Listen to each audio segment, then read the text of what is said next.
आरो सूर्य श्रोतॄणां कृते स्वागतमस्ति। नमस्कारः, सर्वेभ्यः नमः। स्वागतं, सर्वेषां स्वागतम्।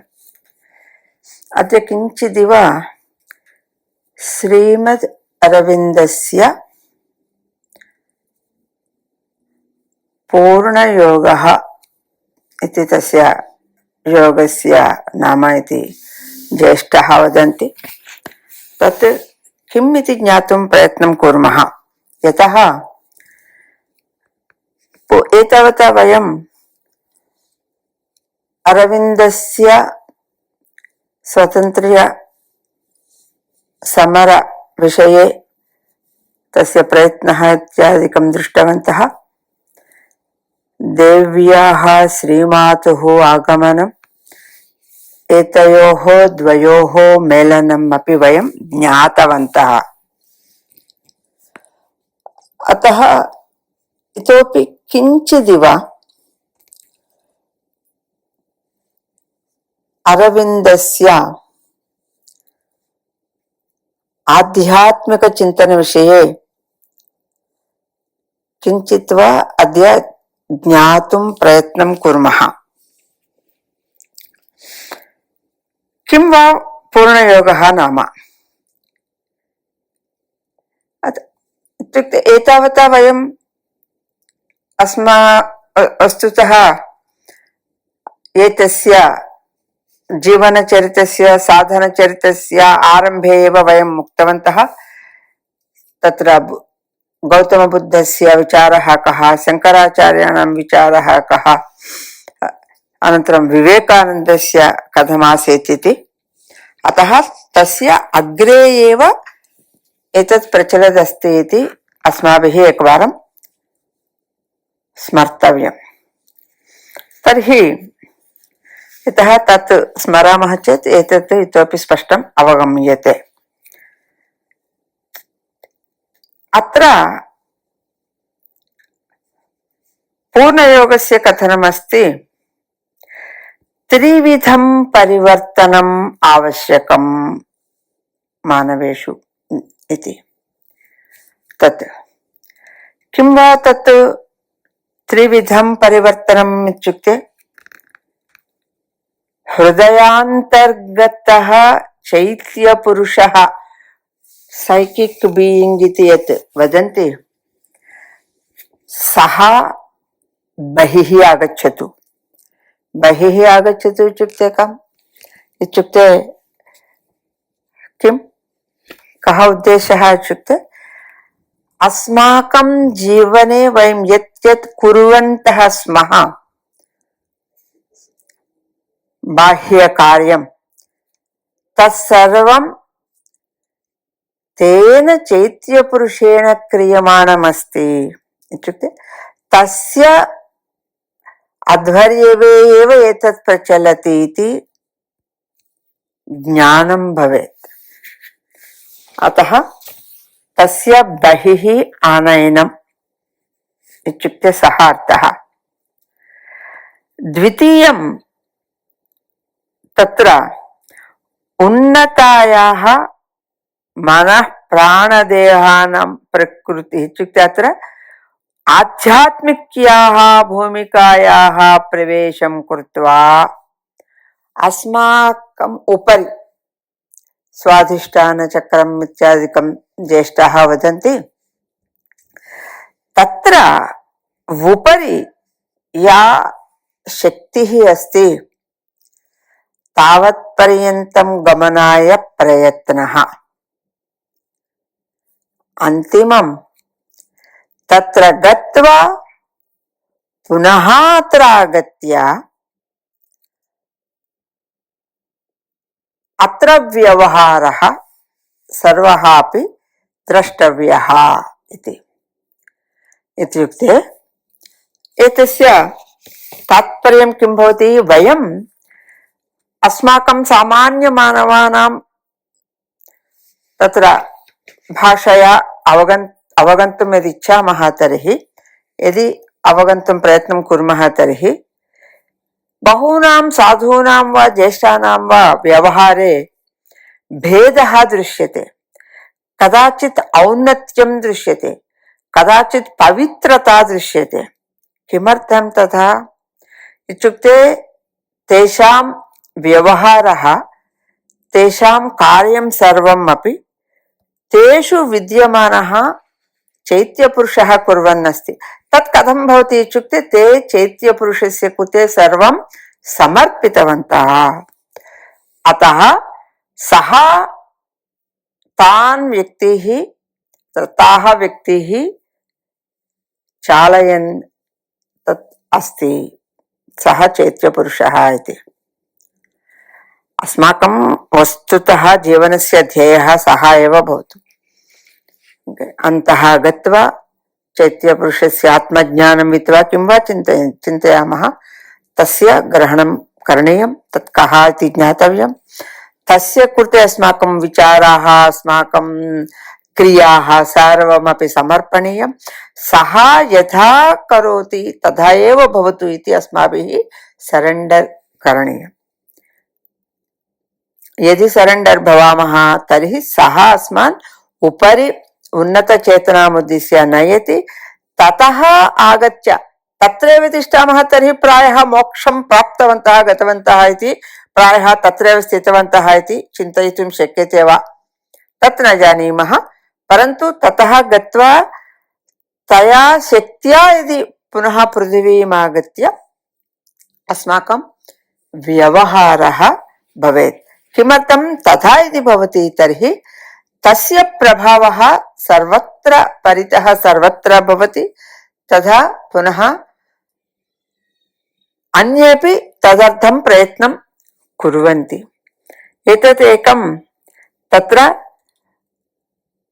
अद्भुतः विचारः, अद्भुत क्रियायाः तत्र प्रभावः विश्वे सर्वत्रापि भवितुम् अर्हति इति. सामान्यतया वयं गम्भीरेण न चिन्तयामः.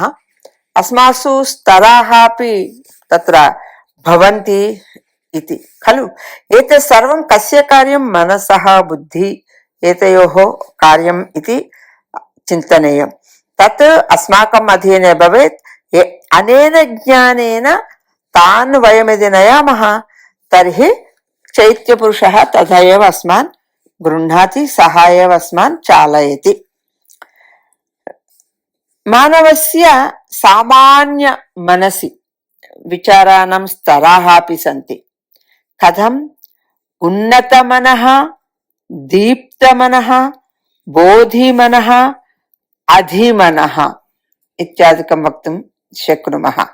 एकस्य अग्रे अग्रे अग्रे किञ्चित् अवगमनाय उन्नतमनः इत्युक्ते हयर् मैण्ड्. यतः अस्माकं व्यवहारे एव तत्र ज्ञायते अत्र हयर् मैण्ड् स्तरे एषः अस्ति इति. तदनन्तरं दीप्तमनः, इल्यूमैन्ड् मैण्ड्. यतः इल्यूमैन्ड् मैण्ड् पर्यन्तं, दीप्तमनः पर्यन्तं यः गतवान् तस्य विचाराः, तस्य व्यवहारः अवश्यं तत्र भिन्नः भवति एव. एवमेव बोधि मनः इत्युक्ते इन्ट्यूटिव् मैण्ड्.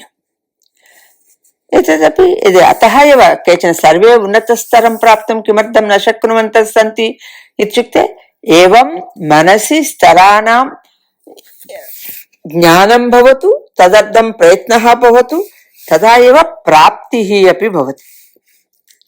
तस्य अनन्तरं बोधिमनः इत्यत् इल्यूमैन्ड् इत्युक्तं, इन्ट्यूटिव् इति उक्तं. तस्य उपरि तत्र दीप्तमनः इल्यूमैन्ड् मैण्ड्, बोधिमनः इन्ट्यूटिव् मैण्ड्, अधिमनः इति अस्ति, तत् ओवर् मैण्ड् इति. एतत् अस्माभिः अवश्यं ज्ञातव्यम् अस्ति. वयं कुत्र स्मः इति एकवारम् अस्माकं स्थितिः अस्माभिः ज्ञातव्यम् अस्ति. वयम् अस्माकं जीवने एव जानीमः केचन, सः तथा वदति इत्युक्ते तस्य स्तरः तथा अस्ति किल, अतः वदति इति. तदेव स्तराणां निश्चयः कुत्र भवति किल. अतः एतत् सर्वमपि ज्ञापयति, एवम् अस्माकं जीवनं भवेत् इति वदति अत्र श्रीमद् अरविन्दः। तर्हि एवम् ऊर्ध्वगमनं विश्वचेतनया क्रियमाणा आदान प्रदान स्थितिः इति अरविन्दः वदति। अतः एव ऊर्ध्वगमनम् इति यत् द्वितीयस्तरम् इति वयं यत् चिन्तितवन्तः तत् बोधि मनः इत्यत्र तत्र वयं प्राप्तुं शक्नुमः वा इत्यपि अस्माभिः चिन्तनीयम्। अपि च आध्यात्मिकं परिवर्तनम् इत्युक्ते एतदेव इति श्रीमदरविन्दस्य कथनम् अस्ति। इत्युक्ते एतत् तर्हि अत्र श्रीमदरविन्दस्य योगदानं किमस्ति इति यदि वयं ज्ञातुं प्रयत्नं कुर्मः तर्हि एषा स्थितिः यत् वयम् अधिमनः इति यत् उक्तवन्तः सा स्थितिः श्रीकृष्णस्य इति वक्तुमपि शक्यते। श्रीकृष्णः यदा व्यवहारं कृतवान् तदा तस्य स्तरः सामान्यतः मानवः एव खलु, सः अपि वसुदेवस्य पुत्रः एव, किन्तु तस्य मानसिकस्तरः तु तत्र ओवर् मैण्ड् स्तरे अस्ति। अरविन्दः तपसा स्वस्य तपसा तं श्रीकृष्णं पृथिवीम् आनीतवान्। तत् अस्माभिः ज्ञातव्यम्। सा शक्तिः नवंबर मासे 1926 तमे वर्षे 24 दिनांके 24 नवंबर 1926 तस्मिन् दिने कृष्णा कांक्षस् इति वदन्ति तत्र भक्ताः, तत् तस्मिन् आगतमस्ति। इत्युक्ते पश्यन्तु, पृथिवीम् आनीतवान् महोदयः महर्षिः। अतः ततः बहु परिवर्तनमपि विश्वे अभवत् इति। अतः अग्रे किमभवत् कथमभवत् इति एतदेव पुनः किञ्चित् सारांशरूपेण वदन्तः अग्रे वयं पुनः, यतः तदा अरविन्दः कथमासीत्, तस्य शरीरछाया कथमासीत्, तस्य स्थितिः कथमासीत्, तस्य व्यवहारः कथमासीत् इत्यादिकं सर्वमपि अरविन्दस्य भक्ताः, श्रीमदरविन्दस्य भक्ताः चर्चितवन्तः इति। तया चर्चया सह किम् अभवत्, किं कृतवन्तः, किम् उक्तवन्तः इत्यादिकं वयम् अग्रे ज्ञास्यामः। एतावता मनसि भिन्नाः तत्र स्तराः सन्ति इति तु सर्वे मनसि स्थापयन्तु। तत् के किं कथम् इत्यादिकं यदि शक्यते अग्रे पुनः चर्चां कुर्मः। एतावता स्थगयितुमिच्छामि। जयतु जयतु भारतं, जयतु जयतु संस्कृतम्। धन्यवादः।